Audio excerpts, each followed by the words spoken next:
காண்போம். ஆண்டவராகிய இயேசு கிறிஸ்துவின் இனிதான நாமத்தினாலே திருச்சபையை நான் வாழ்த்துகிறேன். கர்த்தர் கொடுத்திருந்த மேலான ஸ்லாக்கியத்திற்காக அவருடைய சமூகத்திலே வந்து அவரை ஆராதிக்கும்படியாக கர்த்தர் கொடுத்த மேலான கிருபைகளுக்காக நான் அவருக்கு நன்றி தெரிவித்துக் கொள்ள கடமைப்பட்டுகிறேன். இந்த நாளிலும் கூட இந்த மாதத்தின் வாக்குத்தத்தத்தை ஒரு விஷயமாக நாம் தியானித்து இந்த வாரத்துக்குரிய செய்திக்குள்ளாக நாம் கடந்து செல்லலாம். எடுத்தவர்கள் வாசிக்கலாம். நீதிமொழிகள் 19ஆம் அதிகாரம் 23ஆம் வசனம். Proverbs 19:23.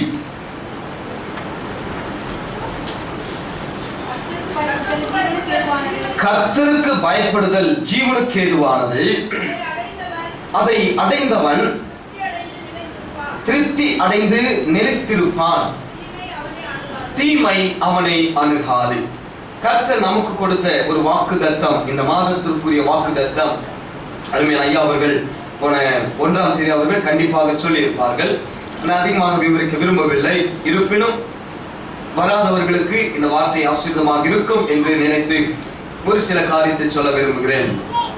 இந்த மாதத்திலே கர்த்தர் உங்களோடும் என்னோடும் பேசும் காரியம் என்னவென்று சொன்னால், ஜீவனை ஒரு மனுஷன் அடைய வேண்டும் என்று சொன்னால், ஒரு மனுஷனுடைய வாழ்க்கையிலே திருப்தி அடைய வேண்டும் என்று சொன்னால், அவனை தீமை அணுகக்கூடாது என்று சொன்னால், அவன் செய்ய வேண்டிய ஒரே ஒரு காரியம் என்ன அப்படின்னு சொல்லும் பொழுது, கர்த்தருக்கு பயப்படுதல் அவன் கற்றுக்கொள்ள வேண்டும்.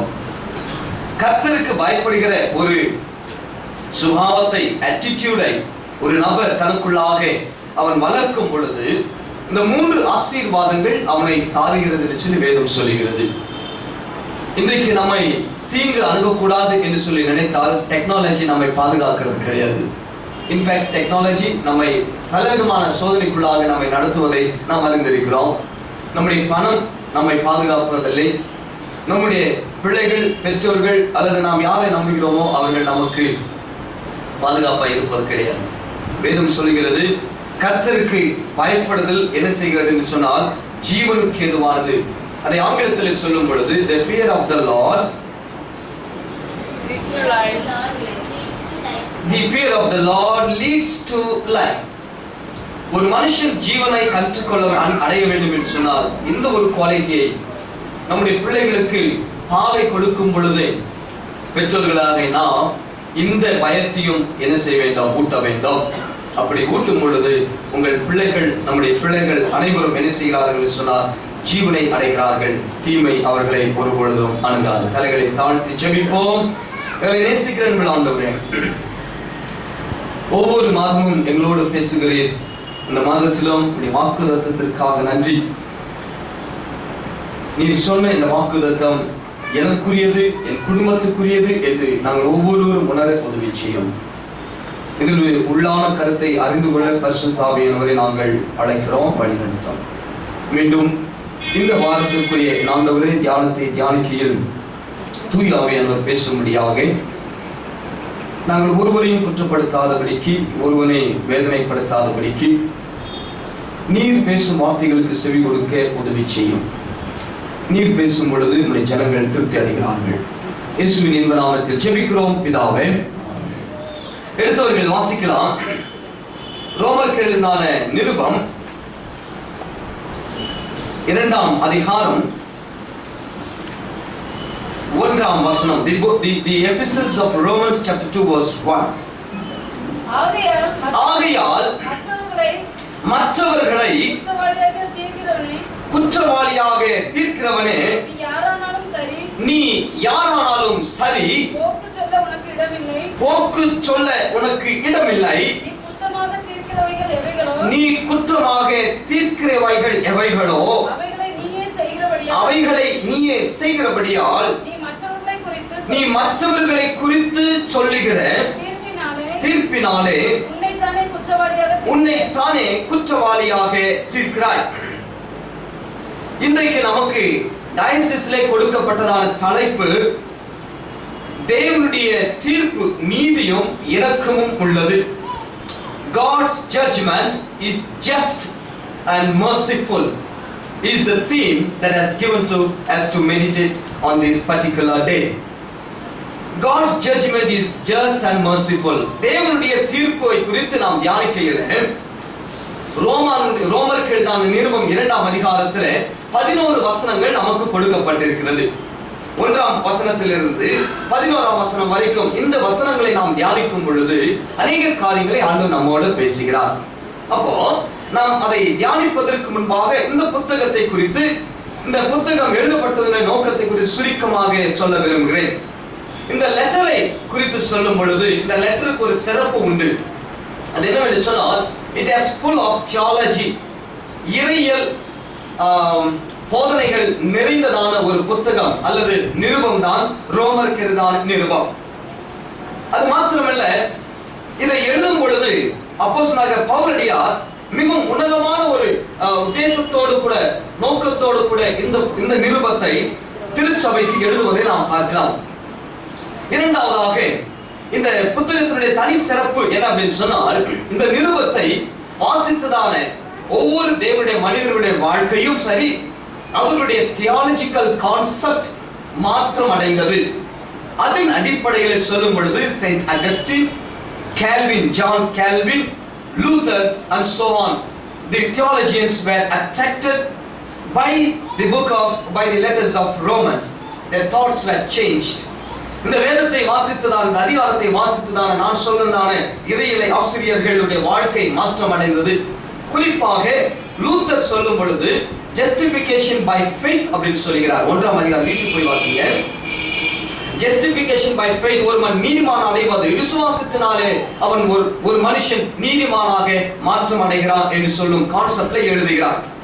இன்னும் நாம் இந்த புத்தகத்தை சொல்லுவோமானால், இதுல இன்னும் யூதர்களுக்கும் மற்றும் கிறிஸ்தவர்களுக்கும் மற்றும் அந்நியர்களுக்கும் புறஜாதி மக்களுக்கும் எழுதப்பட்டதான ஒரு நிருபம். இதுல D.A.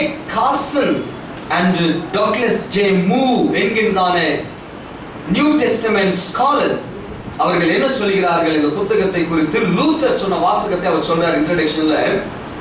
The book is very purest gospel அப்படின்னு சொல்கிறார். This book is very purest gospel. இது மிகவும் மிகவும் தூய்மையான அல்லது சுத்தமான ஒரு சுவிசேஷ ஒரு நிருபம் தான் இந்த நிருபம் சொல்கிறார். நாம் சொன்னோம் காஸ்பல்ஸ் எத்தனை? 4 காஸ்பல்ஸ் ஆஃப் 4. ஆனால் லூத்தர் இந்த நிருபத்தை வாசிக்கும் பொழுது இதை காஸ்பலாக அவர் கருதுகிறார், சுவிசேஷமாக அவர் கருதுகிறார். சரி, இதனுடைய எழுதுவதனுடைய நோக்கம் என்ன? எழுதுவதனுடைய நோக்கம், பவுலடியார் எழுதும் பொழுது அநேக காரியங்களை தன்னுடைய மனதிலே வைத்து இருக்கிறார். அவர் நோக்கங்கள் அநேகம். அந்த நோக்கத்தை நான் தியானிக்கும் பொழுது கிட்டத்தட்ட எனக்கு 3 மணி நேரம் ஆயிடுச்சு வெறும் நோக்கத்தை பிடித்துக் கொள்வதற்கு. இந்த புத்தகத்தினுடைய நோக்கம் பிடித்துக் கொள்வதற்கு நான் படிக்கும் பொழுது எத்தனை முறை படிச்சிருக்கேன்.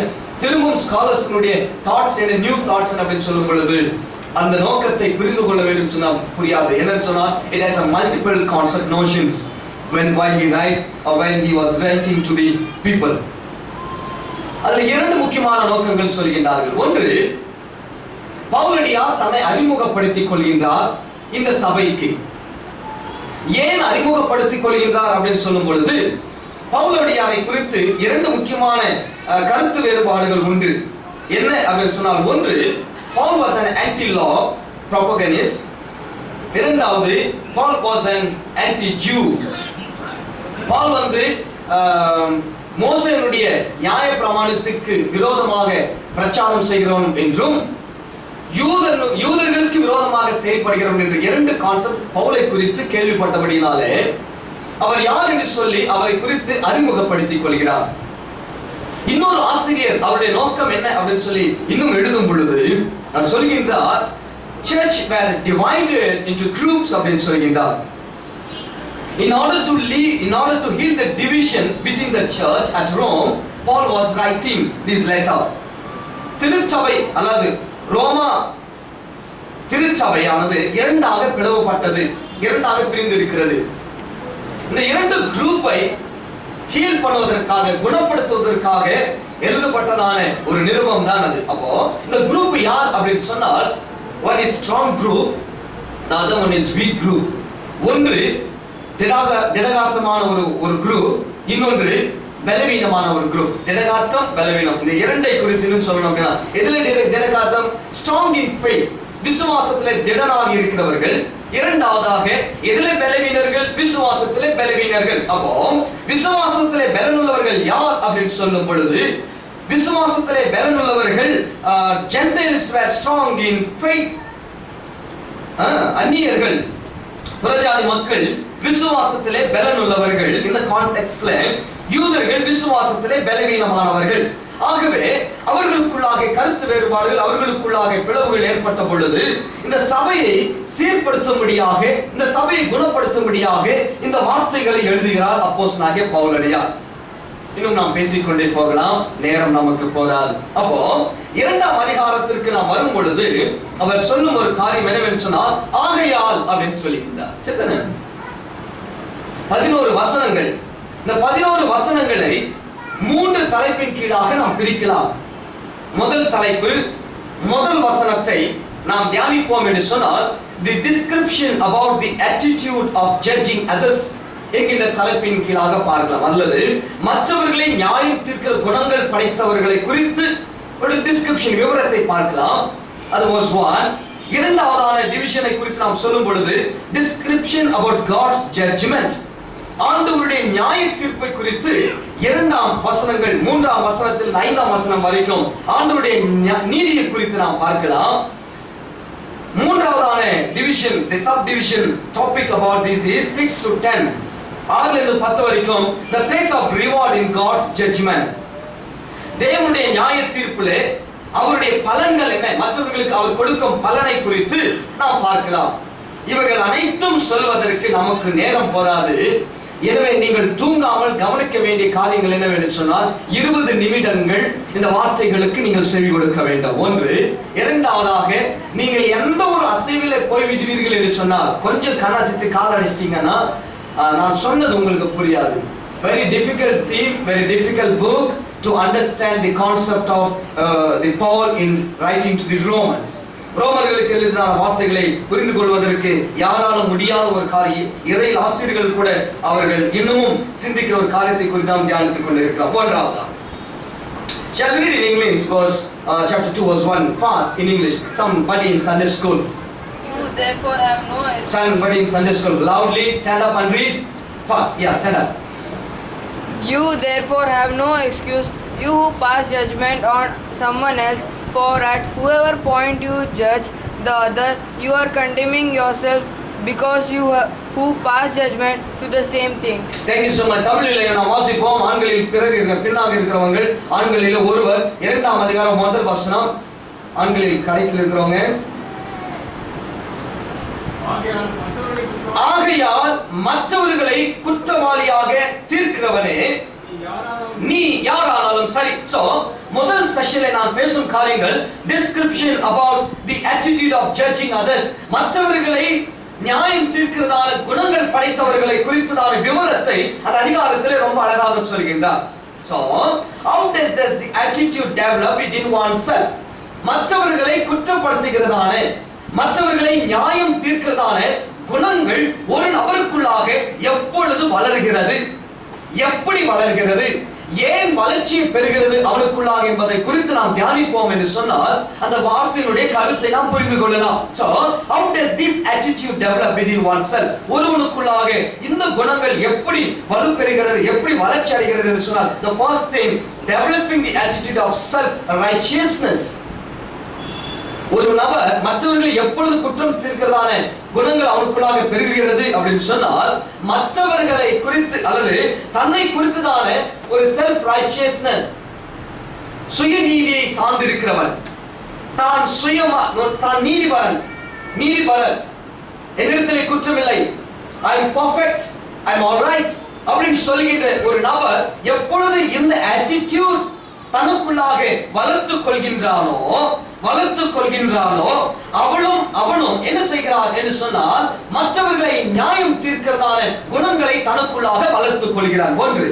இரண்டாவதாக, considering others lower than self. Considering others lower than yourself. மற்றவர்களை தனக்கு நிகரில்லாதவர்கள் என்று சொல்லி கருதுவதனாலே ஒரு நபர் என்ன செய்கிறார் அப்படின்னு சொன்னால் மற்றவர்களை நியாயம் தீர்க்கிறதான குணங்கள் தனக்குள்ளாக வளர்ச்சியிலே வருகிறது. அப்போ மற்றவர்களை குறித்து சொல்லும் பொழுது நமக்கு என்ன எத்தனையோ காரியம் நமக்கு நம்முடைய உள்ளத்திலே வருகிறது. மற்றவர்களை குறித்து சொல்லும் நீங்கள் யோசித்து பாருங்க. நீங்கள் இருந்தாலும் சரி, பேசிக்கொண்ட நான் இருந்தாலும் சரி, என்னையும் சேர்த்து நான் பேசிக்கொண்டு இருக்கிறேன். மற்றவர்களை குறித்து நான் எடுத்துக்கொள்ளும் ஸ்டாண்ட் என்ன? What is my stand about others? நம்முடைய தேசத்தில் மாபெரும் ஒரு பிரச்சனை சுதந்திரத்திற்கு முன்பாக இன்றைக்கும் இருக்கிறது. சுதந்திரத்திற்கு முன்பாக என்னவென்று சொன்னால் அன்டச்சபிலிட்டி, தீண்டாமை, தீண்டத்தகாதவர்கள், தீண்டப்படாதவர்கள் என்கின்ற கான்செப்ட் வலுவாக இருந்தபடினாலே ஏன் அந்த கான்செப்ட், ஏன் அந்த ஆட்டிடியூட் டெவலப் ஆயிடுச்சு அவர்களுக்குள்ளாக அப்படின்னு சொல்லும் பொழுது மற்றவர்களை தங்களுக்கு நிகரற்றவர்கள் என்று சொல்லி கருதினபடினாலே மற்றவர்களை என்ன செய்தார்கள் சொன்னால் தங்களுக்கு மிகவும் மிகவும் தாழ்ந்தவர்கள் என்று சொல்லும் அந்த மனப்பக்குவத்தை வந்தார்கள். ஆகவே அவர்கள் தீண்டத்தகாதவர்கள் எத்தனை பேசிக் கொண்டு போகலாம். ஒரே ஒரு உதாரணம் தான். ஆகவே ஒரு நபர் எப்பொழுது மற்றவர்களை நியாயம் தீர்க்கதான குணங்கள் தனக்குள்ளாக வளர்ச்சி அடைகிறது என்று சொன்னால் அவள் மற்றவர்களை குறித்து தன்னை காட்ட தாழ்வாக எண்ணுகிறது. மூன்றாவதாக, the third factor that develops the attitude of judging others is that ignoring one's reality in life. ஒரு நபர் தன்னுடைய வாழ்க்கையை, நிலைமையை இக்னோர் பண்ணும் பொழுது, புரிந்து கொள்ளாமல் நிராகரிக்கும் பொழுது, அவனுடைய உண்மையை அவன் மறக்கும் பொழுது, அவனா இருந்தாலும் சரி அவளா இருந்தாலும் சரி, அவனை குறித்து அவளை குறித்து அதான ரியாலிட்டி என்ன? What is the reality about me? என்னை குறித்த ரியாலிட்டி என்ன? What I am thinking about me. நான் இவ்வளவு அழகா பிரசங்கம் பண்றேன். Okay, right, fine. I'm a right person. Am I perfect to judge? அப்போ நான் எனக்குள்ளாக நான் நல்லவன், எனக்கு சிறப்புகள் உண்டு, எனக்கு அநேக திறமைகள் உண்டு, தாளந்துகள் உண்டு அப்படின்னு சொல்லி என்னை குறித்து நான் பேசிக்கொண்டே இருக்கும் பொழுது எனக்குள்ளாக இருக்கிறதான உண்மையான இன்னொரு பக்கத்தை நான் மறக்கும் பொழுது என்ன செய்கிறேன் என்று சொன்னால் மற்றவர்களுக்குள்ளாக இருக்கிறதான பலவீனை அதிகமாக சுட்டி காட்டுகிறேன். So when you ignore your reality within yourself, உங்களுக்குள்ளாக இருக்கிறதான உண்மை நிலையை மறக்கும் பொழுது இது நமக்குள்ளாக டெவலப் ஆகிறது. இந்த டெவலப்மெண்டை குறித்து நாம் பேசுகிறார். ஆகையால் மற்றவர்களை குற்றவாளியாக தீர்க்கிறவன்.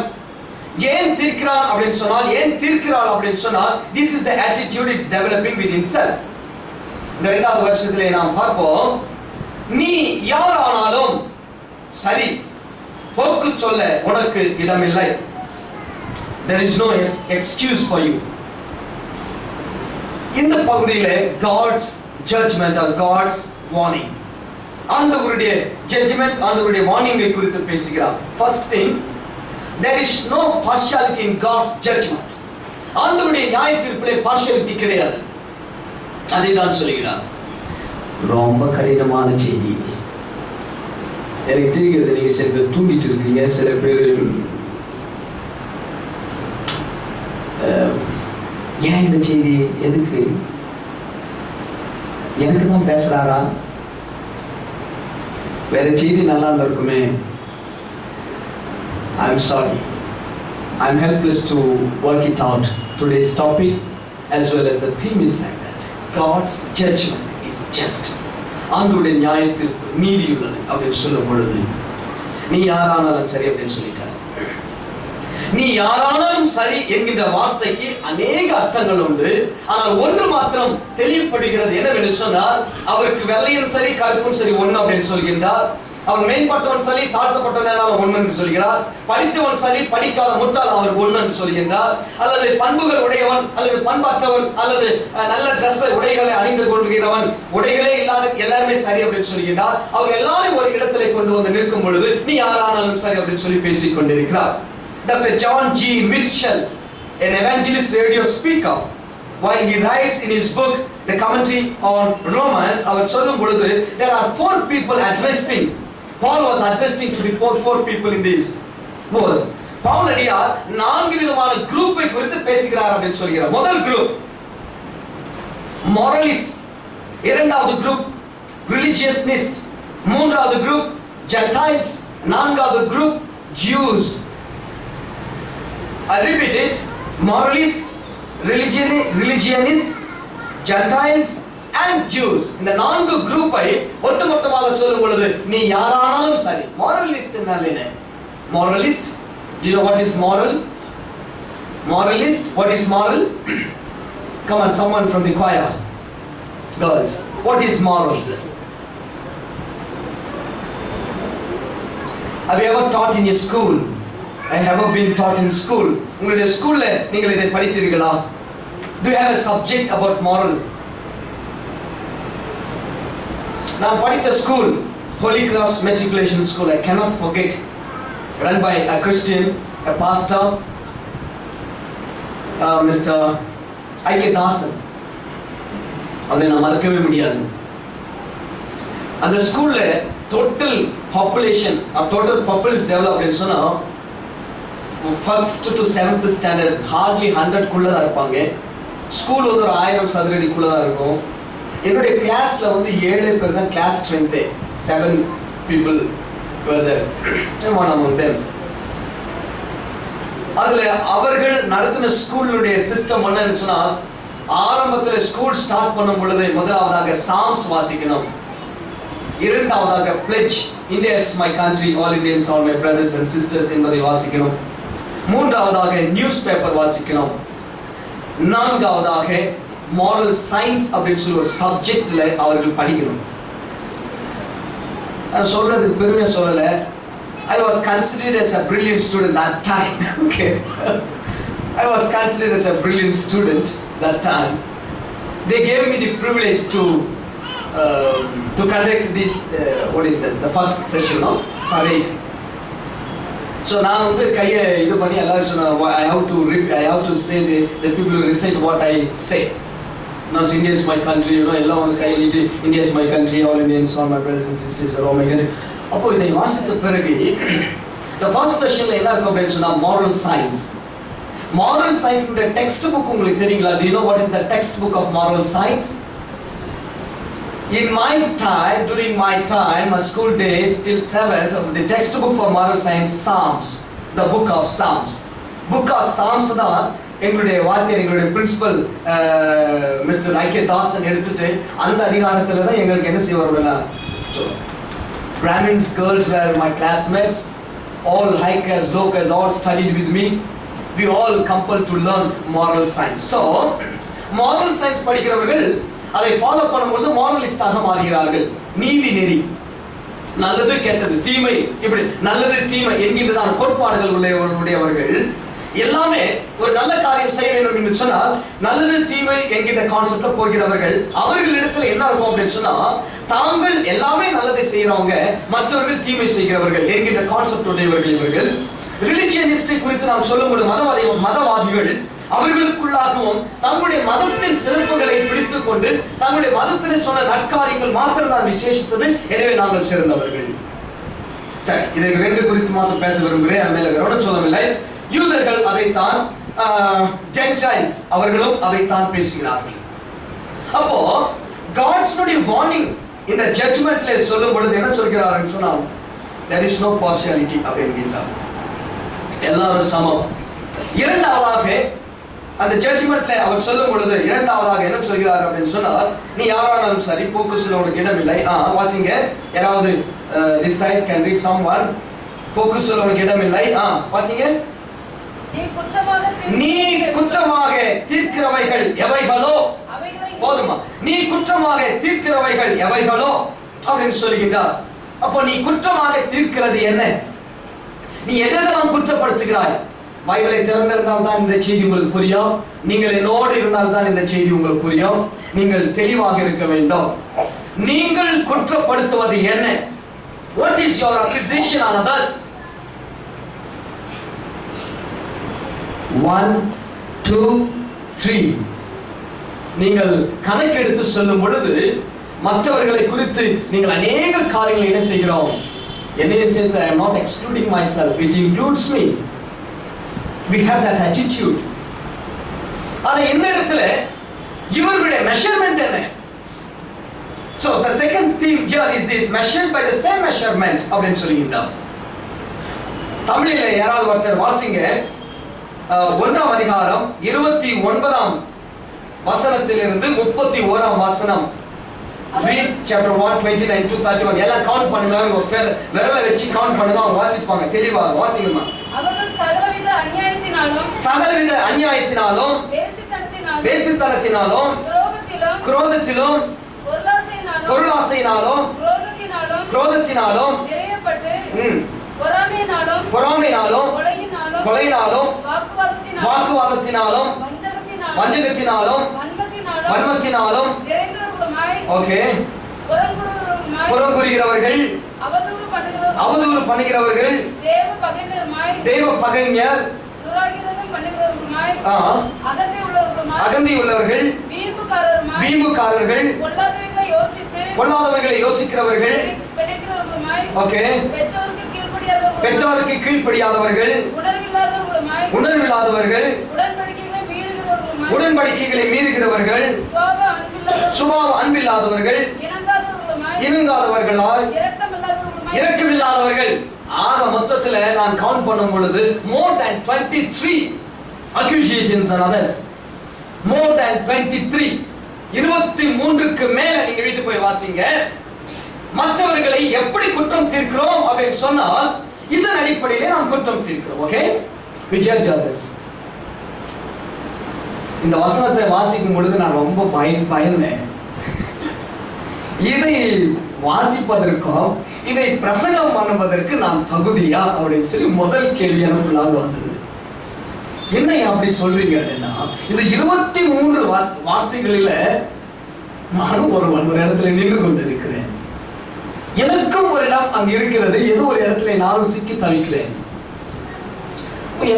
அது எப்படி இந்த வார்த்தை நான் சொல்லுவேன், வேற செய்தி இன்னைக்கு சிம்பிளா சொல்லலாமே. கண்டிப்பாக அதை தான் ரொம்ப சிம்பிளா சொல்லலாம். பழைய ஏற்பாடை தியானிக்கலாம் சொல்லி நினைத்தேன். ஜட்ஜ்மெண்டை குறித்து தான் பேசுறாரு. சுவிசேஷ பகுதியை தியானிக்கலாம் அப்படின்னு சொன்னா விபச்சாரி ஸ்திரீ குறித்து ஜட்ஜ்மெண்டை பேசுகின்றார். எப்படி பேசுறது? முதலாவதாக நான் ஆண்டவர்கிட்ட கன்ஃபஸ் பண்ண ஒரே ஒரு காரியம், நான் மற்றவர்களை குற்றப்படுத்தாதபடிக்கு ஒரு நல்ல ஒரு எண்ணத்தை எனக்கு என்ன செய்யும். அதன் பிறகு அந்த செய்தி வருகிறது. You are measured by the same measurement. அவ்வளவுதான். ஒன்று, there is no partiality. God's warning சொல்கின்றார், partiality இல்ல அவருடைய judgmentல. இரண்டாவதாக, நீ எதனாலே மெஷர் பண்ணுகின்றாயோ, அளவு எடுக்கிறாயோ, அதனாலே நீ அளவு எடுக்கப்படுகிறாய் அப்படின்னு சொல்கின்றார். மூன்றாவதாக, you are not perfect before God's judgment. You will be judged accordingly அப்படின்னு சொல்கின்றார். You are not perfect. நீங்களும் பேசுகின்ற நானும் மிகவும் மிகவும் சிறந்தவர்கள் அல்ல அப்படின்னு சொல்லி அதைத்தான் அந்த வசனத்திலே கடைசியாக முடிக்கும் பொழுது என்ன சொல்கிறார் என்றால், நீ குற்றமாக தீர்க்கவைகளை எவைகளோ அவைகளை நீயே செய்கிறபடியா நீ மற்றவர்களை குறித்து சொல்கிற தீர்ப்பினாலே உன்னை தானே குற்றவாளியாக தீர்க்கிறாய் அப்படின்னு சொல்கிறார். எனக்கு அருமையான தேவனுடைய திருச்சபை, there are three things we learn here. மூன்று முக்கியமான காரியங்கள் ஒரு வசனத்திலே வாசிக்கிறோம். ஒன்று, God is just, ஆண்டவர் நீதிபரர். இரண்டாவது, we are imperfect before God's judgment, ஆண்டவருடைய சமூகத்திற்கு அல்லது அவருடைய நீதிக்கு முன்பாக நாம் மிகவும் மிகவும் பலவீனர்கள், imperfect. மூன்றாவதாக, judgment belongs to God himself. judgment, தீர்ப்பு, நியாய தீர்ப்பு, தீர்ப்பு அளிப்பது, தீர்ப்பு கொடுப்பது ஆண்டவருக்கு வசமானது, ஆண்டவரை சார்ந்தது. அவர் ஒருவரே அதற்குரியவர், நானோ நீங்களோ அல்ல அப்படின்னு சொல்லிட்டார். ரொம்ப மோசமான attitude. When I contextualize this nature of judging others